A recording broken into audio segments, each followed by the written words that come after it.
રૂપિયો નથી લઈ જવાનો હો ભાઈ, સાચા ઠેકાણે આપણો રૂપિયો વપરાવાનો.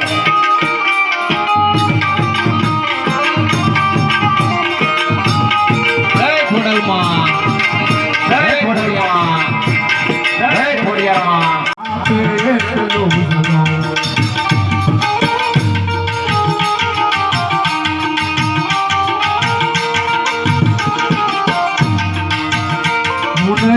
ઓછું વધુ કાંઈ કહું આલા તો આપે એટલો હે પ્રભુ તો આપે એટલો એવા હા સરપંચ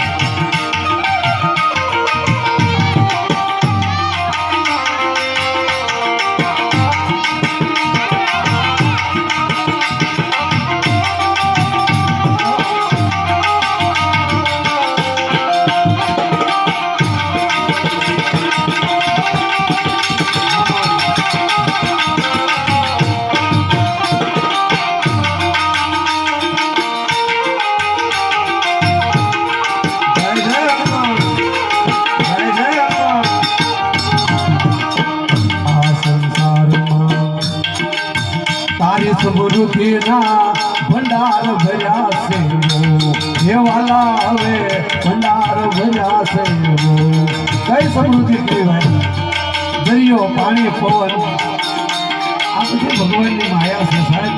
તમારા ઘરે આજે આ લાઈટ છે, આ વીજળી, આનું તમને બિલ આવે. તમારા ઘરે વરો પ્રસંગ હોય એટલે પાણીનો ટાંકો બગાવો એનું બિલ આવે, પણ જે ઘરાજા મંડળાય એનું ક્યારેય બિલ ન આવે સાહેબ. હે એનું કોઈ બિલ ન હોય, એ ભગવાનની સમૃદ્ધિ. આ સંસારમાં તારી સમૃદ્ધિના ભંડાર ભર્યા છે પણ દાદ બાપુ એમ કે આપણી ટેવડ હોય, આપણી કેપેસિટી હોય એટલું જ બગાડે. કરોડોની સંપત્તિ ધરાવતો હોય એની કેપેસિટી હોય તો મગજ સટકી જાય. હું કે મુખમાં સમાઈ એટલું માગું, મુખમાં સમાઈ એટલું માગું નહીં ઉડળમાં લઉં આલા તું આપે એટલું એ પ્રભુ તું આપે એટલું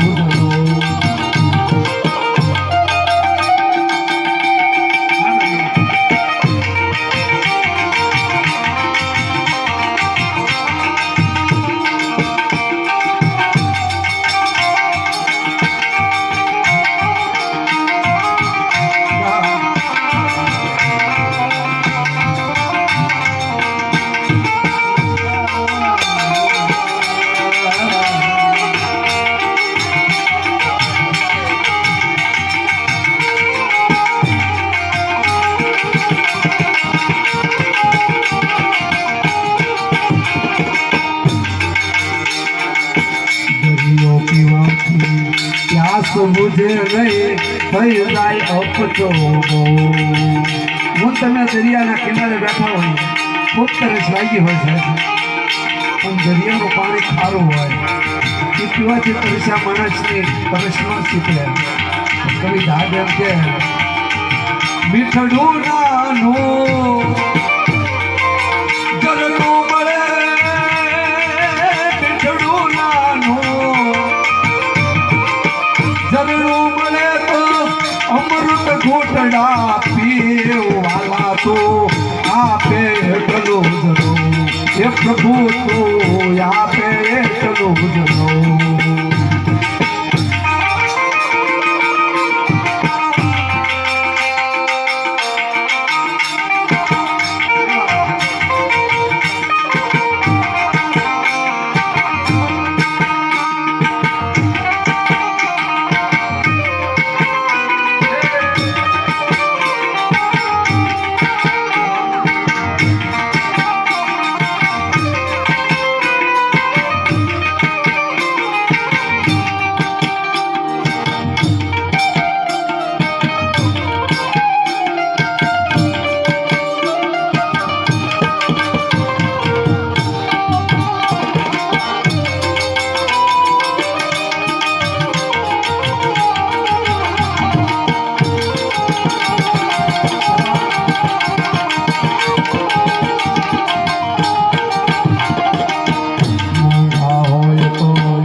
ખવાય નહીં ખાય સબ બાજરો ને ઘઉં ગમે એટલા કિંમતી મોતી હોય દે રમો પણ એ મોતી દળીને એના લોટના રોટલા ન થાય તો ધીરુભાઈ અંબાણીના બધા કરોડપતિ છે એ દળી દળી ન ખાય ગમે એટલા કિંમતી મોતી હોય પણ એને દળી રોટલો ન થાય મોંઘા હોય તો મોતી ખવાય નહીં ખાય સબ બાજરો ને ઘઉં પણ મિલનો માલે તાકો પહેરે નહીં મિલનો માલે તાકો પહેરે નહીં હવા ગજ પહેરે હો આલા તો આપે એટલો એ પ્રભુ તો આપે એટલો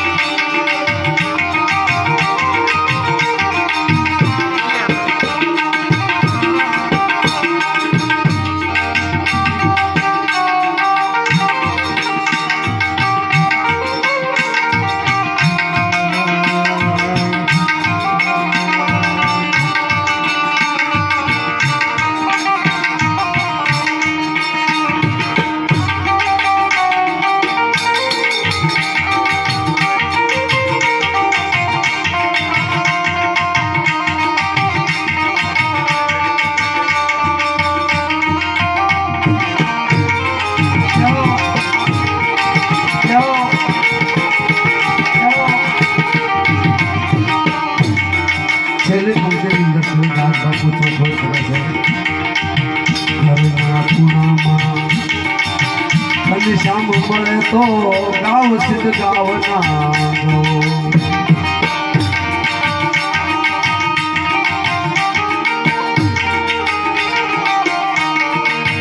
દાદ કહે છે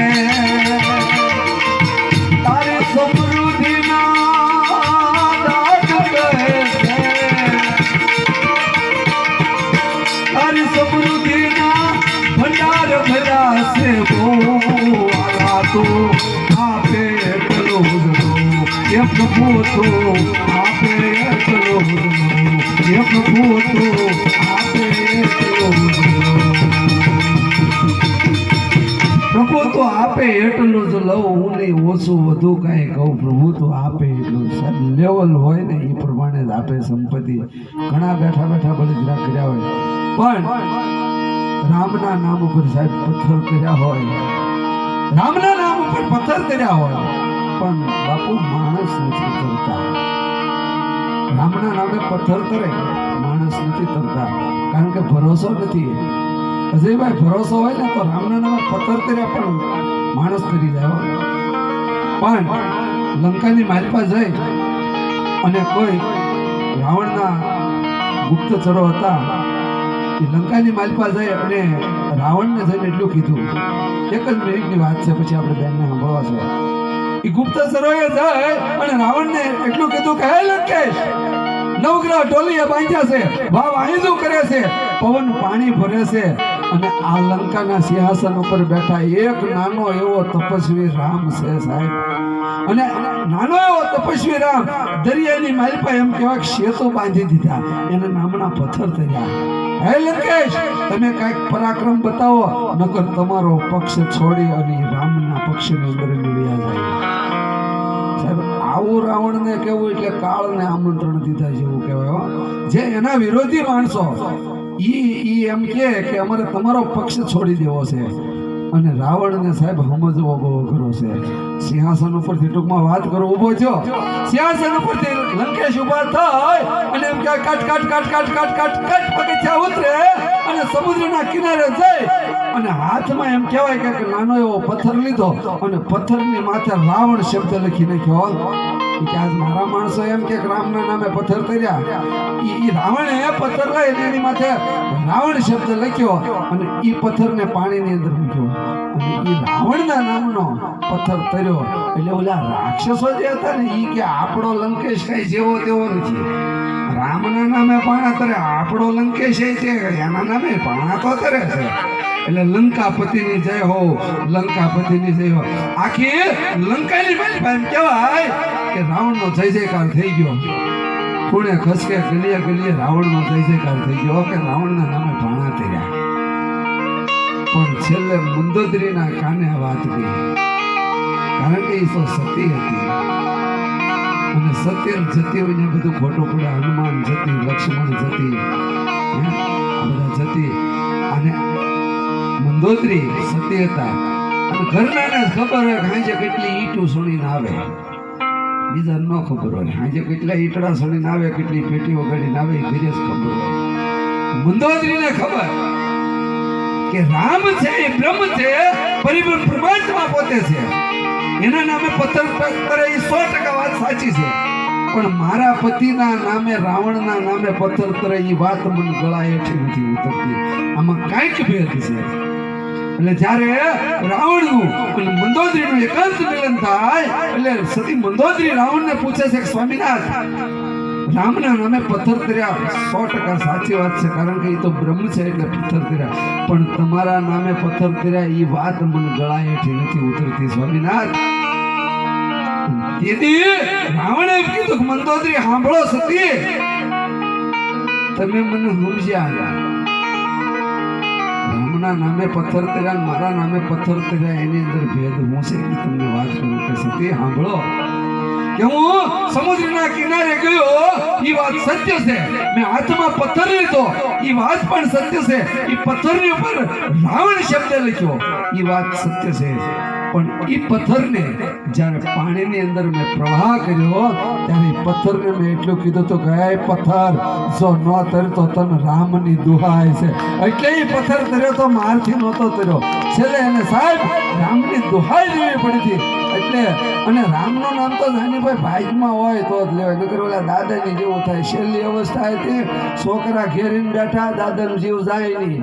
રૂણભાઈ, દાદાનો જીવ જાય નહીં, છોકરા મૂંઝાણા કે આ દાદા અભાઈ ગયા, આખી જિંદગી રામનું નામ નથી લીધું, હવે શું કરવું?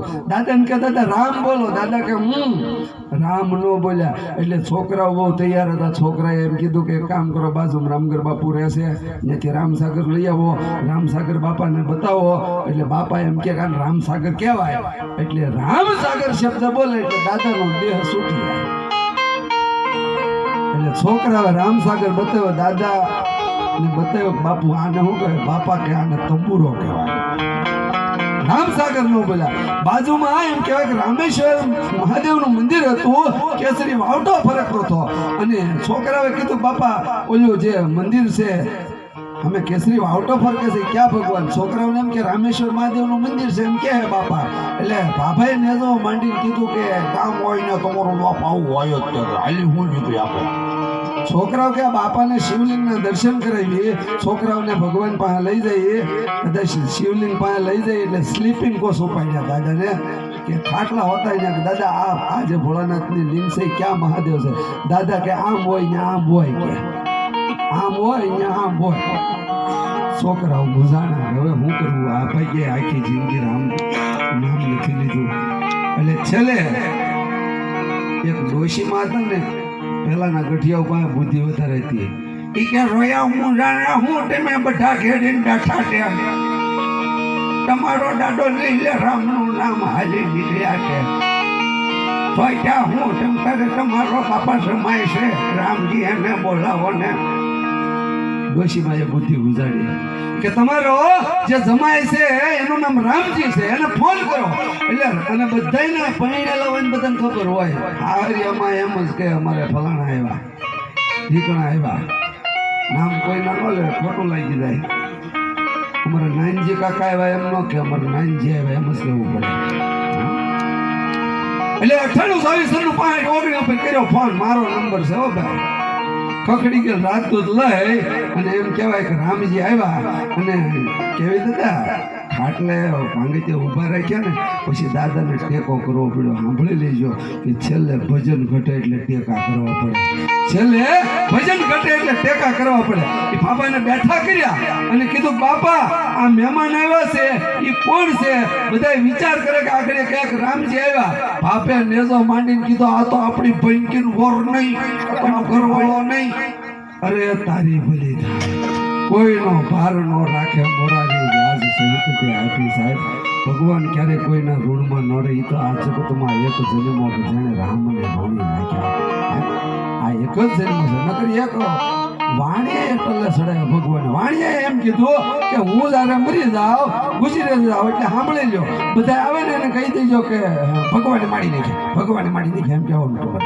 હવે છોકરા એના ને એટલે વાણીઓ અમુક સમય રહે, એક જ જોક્સ કરીને આપણે તેમને રજૂ કરી દઈએ. એટલે વાણિયાએ એના છોકરાને ભલામણ કરી કે હું જ્યારે ગુજરી જાઉં એટલે તમારે એક જ કામ કરવાનું, ભગવાને મારી નાખ્યા એમ કહેવાનું.